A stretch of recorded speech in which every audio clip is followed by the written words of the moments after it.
Tuhan firman mintalah, Tuhan firman carilah. Salam bagi kita sekalian. Kita bersyukur malam hari ini kita boleh bersama-sama beribadah P2MI Metodis Antioquia Pancur Batu. Mari saudara yang dikasihi Tuhan, siapkan hati kita. Mari kita bersatu teduh berdoa secara pribadi kepada Tuhan untuk kita memasuki ibadah kita malam hari ini. Marilah kita berdoa. Bapa dalam surga, kami mengucap syukur dan berterima kasih kepadamu buat kasih karuniamu yang melimpah dalam kehidupan kami. Terima kasih buat kesempatan pada malam hari ini kami boleh bersama beribadah P2MI Metodis Antioquia Pancur Batu. Kami berdoa menyerahkan serangkaian ibadah ini ke dalam tangan-Mu. Dari awal hingga akhirnya biarlah Engkau menyertai kami, bersama dengan kami, memimpin kami. Biarlah ibadah ini berkenan di hadapan-Mu. Dimuliakanlah Engkau Bapa yang baik, di dalam nama Tuhan Yesus Kristus kami berdoa. Amin. Saudara-saudara yang dikasihi Tuhan, kita akan bernyanyi memuji Tuhan. Sudahkah yang terbaik kuberikan kepada Yesus Tuhanku? Mari kita nyanyikan pujian ini bersama-sama.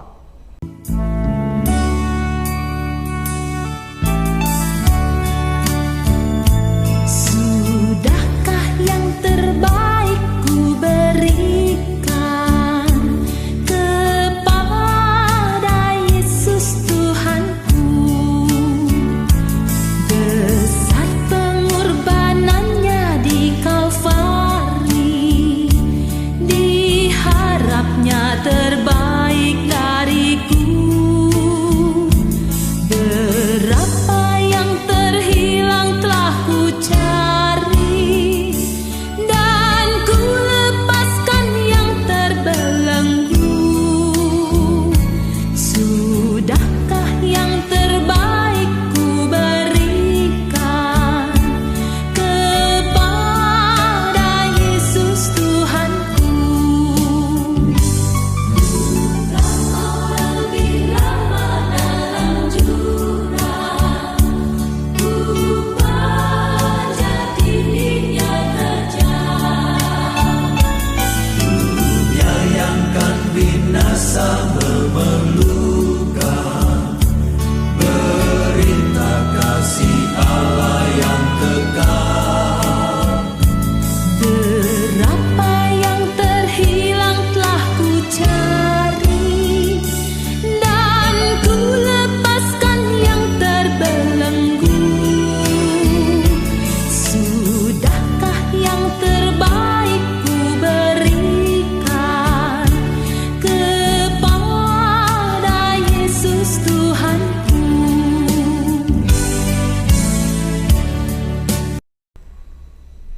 Kita akan mendengarkan firman Tuhan. Mari siapkan hati kita untuk kita mendengar dan menerima kebenaran firman. Mari kita berdoa. Kami kembali bersyukur dan berterima kasih kepadamu Bapa dalam surga, sebab oleh anugerah-Mu lah kami boleh bersama-sama bernyanyi, memuji, memuliakan Tuhan. Bahkan oleh anugerah-Mu jualah saat ini kami boleh memasuki pendengaran akan firman-Mu. Kami mohon pertolongan-Mu, kiranya Engkau berbicara melalui penyampaian firman ini. Ajarlah kami untuk mengerti dan tolonglah kami untuk melakukan kebenaran-Mu. Berbicaralah Engkau kepada kami, di dalam nama Tuhan Yesus kami berdoa. Amin. Salam bagi kita sekalian. Saudara-saudara P2MI yang dikasihi oleh Tuhan, bersyukur kita malam hari ini boleh kembali bertemu dalam ibadah online P2MI Metodis Antioquia Pancur Batu. Firman Tuhan yang menjadi renungan bagi kita dalam persekutuan malam hari ini tertulis di dalam Filipi Surat Filipi pasal 1 ayat 20 sampai ayat 26. Filipi pasal 1 ayat 20 sampai 26. Beginilah firman Tuhan. Sebab yang sangat kurindukan dan kuharapkan ialah bahwa aku dalam segala hal tidak beroleh malu, melainkan seperti sedia kala, demikian pun sekarang Kristus dengan nyata dimuliakan dalam tubuhku, baik oleh hidupku maupun oleh matiku. Karena bagiku hidup adalah Kristus dan mati adalah keuntungan. Tetapi jika aku harus hidup di dunia ini, itu berarti bagiku bekerja memberi buah. Jadi, mana yang harus kupilih? Aku tidak tahu. Aku didesak dari dua pihak. Aku ingin pergi dan diam bersama-sama dengan Kristus. Itu memang jauh lebih baik. Tetapi lebih perlu untuk tinggal di dunia ini karena kamu. Dan dalam keyakinan ini taulah aku akan tinggal dan akan bersama-sama lagi dengan kamu sekalian, supaya kamu makin maju dan bersuka cita dalam iman, sehingga kemegahanmu dalam Kristus Yesus makin bertambah karena aku, apabila aku kembali kepadamu. Saudara-saudara yang dikasihi Tuhan, tema renungan firman Tuhan bagi kita malam hari ini adalah, sudahkah yang terbaik kuberikan? Sudahkah yang terbaik kuberikan? Saudara-saudara, siapapun kita kalau ditanya, maunya kita mendapatkan yang tidak baik atau mendapatkan yang baik? Atau lebih lagi mendapatkan yang terbaik? Tidak seorang pun di antara kita memilih mendapatkan hal buruk. Tidak seorang pun di antara kita ingin mendapatkan hal yang tidak baik. Semua kita kalau ditanya maunya mendapatkan yang terbaik. Maunya mendapatkan yang paling baik dalam kehidupan ini. Maunya kita. Namun juga sebaliknya kalau kita ditanya, saudara, kita lebih sering mana dalam kehidupan kita? Memberikan yang kurang baik atau memberikan yang terbaik? Apakah itu terhadap keluarga? Apakah itu terhadap sesama kita jemaat? Terlebih lagi kepada Tuhan. Kita ini lebih sering melakukan yang kurang baik atau melakukan yang terbaik? Apakah dalam ruang lingkup keluarga kita, ruang lingkup pelayanan kita, terlebih lagi dalam ruang lingkup hati kita dengan Tuhan? Kita lebih sering mana? Melakukan yang kurang baik atau melakukan yang terbaik? Kita maunya yang mana? Melakukan yang biasa-biasa saja atau melakukan yang luar biasa? Yang terbaik terhadap keluarga, terhadap instansi tempat kita bekerja, bahkan terhadap Tuhan yang memberi kita kehidupan. Saudara-saudara yang terkasih dalam Tuhan Yesus Kristus, kalau kita melihat surat Filipi, kita menemukan beberapa latar belakang terkhusus dalam perikop ini. Yang pertama, surat Filipi ini ditulis oleh Paulus yang ketika itu dirinya sedang berada di dalam penjara. Itu bisa kita temukan dalam Filipi 1 ayat 13. Ketika Paulus menuliskan surat kepada jemaat Filipi ini, kondisi Paulus ketika itu sedang terpenjara karena Injil. Kondisi Paulus sedang berada dalam terali besi. Artinya dia sebagai tahanan, tidak leluasa keluar, tidak leluasa lagi pelayanan ke sana kemari. Saudara-saudara, tapi uniknya, sekalipun penulis surat ini ketika menuliskannya di dalam penderitaan, dalam penjara, dalam pergumulan yang hebat, dia menempatkan tema surat ini dengan kalimat bersukacitalah senantiasa. Tema surat Filipi ini dikenal dengan kalimat bersukacitalah senantiasa.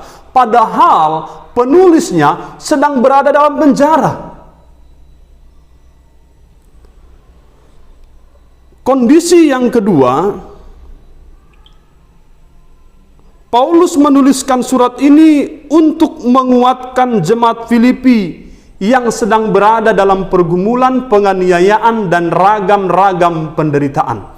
Hal itu bisa kita lihat dalam Filipi 1 ayat 29. Ya, dikatakan sebab kepada kamu dikaruniakan bukan saja untuk percaya kepada Kristus, melainkan juga untuk menderita untuk Dia. Paulus menguatkan jemaat itu, padahal dia sedang terpenjara. Paulus menghiburkan jemaat Filipi, padahal Paulus sendiri juga butuh penghiburan. Unik ya. Biasanya kita menolong orang lain, itu menunjukkan kita lebih kuat dari orang itu. Biasanya kita menolong, membantu orang, berarti kita punya lebih untuk kita bagi kepada orang itu. Tapi perhatikan Paulus. Kondisi dalam penjara, tapi berkata bersukacitalah.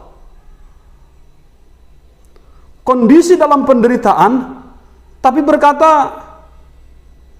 kuatlah. Saudara-saudara yang dikasihi oleh Tuhan Yesus Kristus, kondisi yang ketiga, dalam surat ini ternyata kita bisa temukan bahwa adanya orang-orang yang melayani dengan motivasi yang salah. Itu ada pada pasal 1 ayat 15 sampai 17. Ada orang yang memberitakan Kristus karena dengki dan perselisihan. Ada pula yang memberitakannya dengan maksud baik. Mereka ini memberitakan Kristus karena kasih, sebab mereka tahu bahwa aku di sini untuk membela Injil. Tapi yang lain karena kepentingan sendiri, maksudnya yang tidak ikhlas, sangkanya dengan demikian mereka memperberat bebanku. Dalam konteks ini kita menemukan bahwasanya di jemaat Filipi itu ada saja pribadi-pribadi yang melayani dengan motivasi yang salah. Memberitakan Kristus, memberitakan Injil dengan niat yang tidak benar, dengan hati dengki, dengan hati penuh perselisihan, dengan motivasi-motivasi yang tidak benar di hadapan Allah. Ini kondisinya yang ketiga. Kita bisa temukan pada ayat 15 sampai 17. Kondisi yang keempat, adanya indikasi perpecahan dan ketidaksehatian sesama anak Tuhan. Itu bisa kita temukan saudara-saudara pada pasal 4 ayat 2. Dikatakan begini, Eudie kunasehati, Sintike kunasehati supaya sehati sepikir dalam Tuhan. Siapa Eudie, siapa Sintike ini saudara? Menurut beberapa catatan, kedua orang ini adalah orang-orang yang terlibat dalam pelayanan di jemaat Filipi. Mereka ini termasuk pengurus-pengurus jemaat. Kalau sekarang ini mereka termasuk majelis-majelis gereja. Kedua orang ini tidak sehati, tidak sepikir. Ada ketidakenakan dalam hati, tapi terus saja melayani. Mungkin bagi mereka itu persoalan biasa, tapi sesungguhnya bagi Paulus dan dalam pandangan Tuhan, ketidaksehatian dan ketidaksepikiran merupakan persoalan yang sangat serius. Sebab Tuhan tidak hanya melihat pelayanan yang kelihatan, tapi Tuhan juga mempertimbangkan dan melihat hati orang yang melayani. Apa jadinya jika kita melayani dalam hati yang berselisih? Apa artinya kita melayani dalam hati yang penuh kebencian? Apa artinya kita melayani kalau hati kita tidak enak satu dengan yang lain? Saudara-saudara, konteks yang keempat, dalam jemaat Filipi ditemukan bahwa ada Euodia dan Sintike tidak sehati sepikir. Padahal mereka pengurus jemaat itu. Mereka dipandang sebagai pelayan, pengurus gereja, penatua jemaat. Saudara, bagaimana bisa memberikan yang terbaik kalau kondisinya tidak sehati? Bagaimana bisa memberikan yang terbaik kalau kondisinya ada motivasi yang salah? Bagaimana bisa memberikan yang terbaik kalau ada saja orang-orang yang memecah belah? Bagaimana bisa memberikan yang terbaik, saudara-saudara? Saudara yang dikasihi oleh Tuhan Yesus Kristus, bagaimana memberikan yang terbaik? Paulus memberikan beberapa poin kepada kita. Yang pertama, memberikan yang terbaik. Bagaimana memberikan yang terbaik? Yang pertama, dengan menjadi berkat kesaksian dalam segala situasi. Ayat 12 sampai dengan ayat 14. Dikatakan seperti ini, aku menghendaki saudara supaya kamu tahu bahwa apa yang terjadi atas diriku justru menyebabkan kemajuan Injil. Sehingga telah jelas bagi seluruh istana dan semua orang lain bahwa aku dipenjara karena Kristus. Saudara-saudara, menjadi berkat dan kesaksian dalam segala situasi. Bagaimana mungkin bisa? Inilah yang Paulus ajarkan kepada kita malam hari ini. Kondisinya dalam penjara, kondisinya penuh penderitaan, ada banyak pergumulan, ada banyak dakwaan ditujukan kepadanya, tapi dia tidak pernah berhenti melayani dan memberitakan Injil Kristus kepada orang-orang yang ia temui. Pemberitaan Injil, pelayanan kepada Tuhan tidak boleh berhenti hanya pada gedung gereja saja. Tidak boleh berhenti hanya pada ketika ritual ibadah persekutuan saja. Pemberitaan firman Tuhan, penginjilan, pekabaran Injil harus selalu dilakukan kapan saja dan di mana saja. Mau berikan yang terbaik? Hiduplah sebagai pelayan Tuhan, hiduplah sebagai orang-orang yang memenuhi panggilan Tuhan kapan saja dan di mana saja. Ini yang Paulus praktekkan dalam kehidupannya. Pemenjaraan Paulus justru meneguhkan pemberitaan Injil, bukan mempermalukan pekabaran Injil. Justru jadi penjara untuk meneguhkan, menguatkan pekabaran Injil. Pemenjaraan Paulus menambah keberanian orang percaya untuk memberitakan Injil, bukan membuat orang takut, tapi justru menambah keberanian.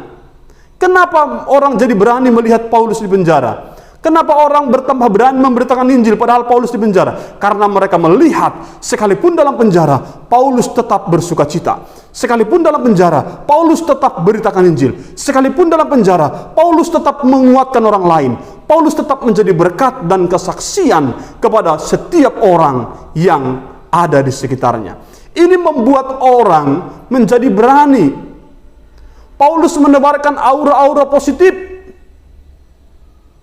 respon positif, sehingga ketika orang melihat benar pekabaran Injil itu dipimpin, dikehendaki oleh Tuhan.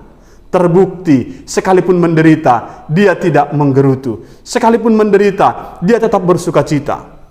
Saudara-saudara yang terkasih dalam Tuhan, bagaimana supaya kita memberikan yang terbaik? Jadilah berkat dalam kesaksian. Jadilah berkat kesaksian dalam segala situasi. Saat kapan kita menjadi berkat? Saat bulan muda? Saat tidak ada masalah? Saat kita punya banyak uang baru menjadi berkat? Tidak. Seharusnya kita menjadi berkat dan kesaksian saat kapan saja, saat di mana saja. Jadilah berkat, jadilah kesaksian. Sebab untuk itulah Tuhan panggil kita. Itulah kehendak Tuhan dalam kehidupan kita. Bagian yang kedua, bagaimana memberikan yang terbaik untuk Tuhan? Dalam konteks ini kita melihat dengan berkomitmen terhadap panggilan, ayat 15 sampai 19. Di sini dikatakan ada orang memberitakan Injil dengan maksud dengki, perselisihan, kebencian, motivasi yang salah, niat-niat yang buruk. Sangkanya mereka memperberat bebanku di dalam penjara, kata Paulus. Namun apa respon Paulus? Paulus tetap komit terhadap panggilan, berpegang terhadap panggilan Allah. Maka saudara-saudara, Paulus ini menyikapi situasi, respon orang lain, menyikapi motivasi orang lain, menyikapi sikap perilaku yang keliru dari pemberita-pemberita Injil, Paulus tetap fokus kepada PI, bukan pada situasi. Paulus tetap fokus kepada PI, pekabaran Injil, bukan pada situasi. Seharusnya Paulus ini sakit hati. Kenapa? Karena orang mungkin mengolok-olok dia dari luar penjara. Karena orang ingin memperat-berat penderitaannya. Tapi dia tetap fokus pada situasi. Dalam hal ini, panggilan Allah tidak dipengaruhi oleh situasi dan kondisi. Karena ia sendiri yang memampukan kita memenuhi panggilan itu. Seberapa sering kita tersandung hanya karena melihat orang lain gagal dalam menjalani kehidupan sebagai orang Kristen. Seberapa banyak orang Kristen jatuh tersandung hanya karena melihat sosok perilaku hamba Tuhan yang tidak sesuai dengan firman Allah. Seberapa sering orang kecewa terhadap pemberita-pemberita Injil. Sering. Tapi Paulus, secara logikanya dia pantas kecewa melihat orang motivasinya salah karena beritakan Injil. Motivasi mereka keliru memberitakan Injil. Seharusnya dia kecewa, seharusnya dia down. Tapi itu tidak terjadi. Paulus tetap fokus kepada pekabaran Injil dan panggilan Allah. Hari ini jangan melihat, jangan memandang kepada manusia. Ya. Jangan hanya lihat hamba Tuhan saja, tapi lihat juga Tuhannya. Fokuslah kepada Tuhan. Hamba Tuhan itu juga manusia. Hamba Tuhan itu manusia, sama kita semua. Kita punya banyak kelemahan, banyak kekurangan, banyak keterbatasan. Ya. Jadi dalam menjalani kehidupan sebagai orang Kristen, mari kita memandang kepada Allah. Fokus kepada Tuhan. Yang ketiga, saudara-saudara, bagaimanakah memberikan yang terbaik untuk Tuhan? Memberikan yang terbaik untuk Tuhan, ayat 24-26, dengan siap bayar harga demi melakukan kehendak Allah. Siap bayar harga demi melakukan kehendak Allah. Saudara-saudara, untuk sampai ke Brastagi, harga yang harus kita bayar adalah kita harus naik kendaraan. Apakah kendaraan umum, apakah kendaraan pribadi, apakah berjalan kaki, naik sepeda motor, atau naik becak. Intinya ada harga, ada konsekuensi yang harus dibayar. Kita tidak bisa serta-merta menghilang lalu tiba-tiba muncul di Brastagi tanpa ada bayar harga, tanpa ada konsekuensi yang kita lakukan. Saudara-saudara, demikian halnya yang mau disampaikan dalam teks ini. Bagaimana Paulus siap bayar harga demi melakukan kehendak Allah. Ayat 24-26, tapi lebih perlu untuk tinggal di dunia ini karena kamu. Dalam segala keyakinan, taulah aku akan tinggal dan akan bersama-sama lagi dengan kamu, supaya makin maju dan bersuka cita dalam iman. Saudara-saudara, Paulus memilih tetap bersama dengan jemaat karena ia tahu apa yang berkenan kepada Allah. Paulus memilih bersama-sama dengan jemaat, menderita dengan jemaat, karena ia tahu itu kehendak Allah. Saudara-saudara, Paulus memilih menderita bersama jemaat daripada tetap tinggal di zona nyaman. Dalam kehidupan kita sekarang, logikanya, kalau kita tahu di simpang tuntungan ada razia, mungkin kita akan berusaha menghindari supaya jangan lewat simpang tuntungan karena ada razia atau penyekatan.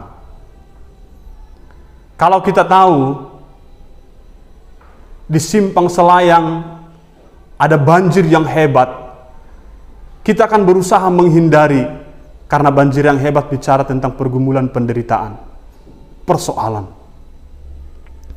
Tapi dalam kita melayani Tuhan, dalam kita mengikut Tuhan, terkadang kita diperhadapkan kepada penderitaan yang masih ada di depan sana. Pergumulan yang masih ada jauh di sana. Ada kalanya kita Tuhan pimpin ke padang gurun seperti Yesus yang dipimpin roh untuk ke padang gurun menghadapi pencobaan-pencobaan iblis. Saudara-saudara, dalam kehidupan kita ini hidup untuk melayani. Ingat baik-baik, tidak ada pelayanan tanpa pergumulan. Tidak ada pelayanan tanpa penderitaan. Melayani tidak hanya di gereja. Melayani tidak hanya di kebaktian. Melayani itu kapan saja, di mana saja. Itulah hidup kita. Oleh sebab itu, sekalipun di sana ada pergumulan, ada tantangan, kita akan tetap melewatinya karena itu kehendak Tuhan. Sekalipun menderita, kalau itu pimpinan Tuhan, sekalipun kita banyak dapat pergumulan, kalau itu maunya Tuhan, itu kehendak Tuhan, jalani, lewati, sebab kita bersama-sama dengan Tuhan. Sudahkah yang terbaik kuberikan kepada Yesus Tuhanku? Kiranya Tuhan menolong kita, kiranya Tuhan menguatkan kita. Amin. Marilah kita berdoa. Bapa dalam surga, terima kasih buat kebenaran firman Tuhan yang sudah kami dengarkan. Kiranya Tuhan menolong kami, kiranya Tuhan memberkati kami. Hamba-Mu berdoa buat seluruh anggota P2MI dimanapun berada. Sekiranya ada yang sakit, Tuhan berikanlah kekuatan dan kesembuhan. Sekiranya ada yang harus bekerja keluar rumah, Tuhan sertailah, lindungilah, jagailah. Kami juga berdoa ya Tuhan, menyerahkan ke dalam tangan-Mu. Apapun pergumulan kami di P2MI, Tuhan berikan kami kekuatan. Bagi rekan-rekan kami yang mengalami kelemahan tubuh, hamba-Mu Paut Niel yang dalam masa pemulihan, kami serahkan ke dalam tangan Tuhan. Berikanlah dia kekuatan, berkatilah dia dalam pemulihan kesehatan. Izinkan kami boleh kembali bersekutu bersama-sama secara langsung, melayani, memberitakan firman Tuhan bersama-sama dalam pelayanan. Apapun pergumulan Paut Niel sekarang ini kami serahkan ke dalam tangan Tuhan. Demikian dengan rekan-rekan yang lain ya Tuhan. Satu persatu kami tidak sebutkan, namun kami serahkan mereka ke dalam tangan Tuhan yang akan memberkati, melawat, menjamah seluruh anggota P2MI. Terima kasih Bapa yang baik dalam surga, terima kasih. Rekan kami yang jauh di sana, buat Pak Beni kami mohon juga Tuhan berkati, Tuhan juga sertai. Izinkan kami bertemu boleh bersama-sama kembali memuji memuliakan Tuhan dalam P2MI Metodis Antioquia Pancur Batu. Terpujilah Engkau ya Tuhan, ini doa kami kepadamu. Di dalam nama Yesus kami berdoa. Amin. Mari kita mengucapkan doa yang diajarkan Tuhan Yesus, doa Bapa kami. Bapa kami yang di surga, dikuduskanlah namamu, datanglah kerajaanmu, jadilah kehendak-Mu di bumi seperti di surga. Berikanlah kami pada hari ini makanan kami yang secukupnya, dan ampunilah kami akan kesalahan kami, seperti kami juga mengampuni orang yang bersalah kepada kami. Dan janganlah membawa kami ke dalam pencobaan, tetapi lepaskanlah kami daripada yang jahat. Karena Engkaulah yang empunya kerajaan, dan kuasa, dan kemuliaan sampai selama-lamanya. Amin. Arahkanlah hatimu kepada Allah dan terimalah berkat-Nya. Maka anugerah Tuhan kita Yesus Kristus, kasih setia dari Allah Bapa, dan persekutuan di dalam Roh Kudus kiranya memberkati, menyertai kehidupan kita sekalian mulai malam ini hingga Maranatha. Amin. Tuhan firman ketuklah, Tuhan janjikan jawab.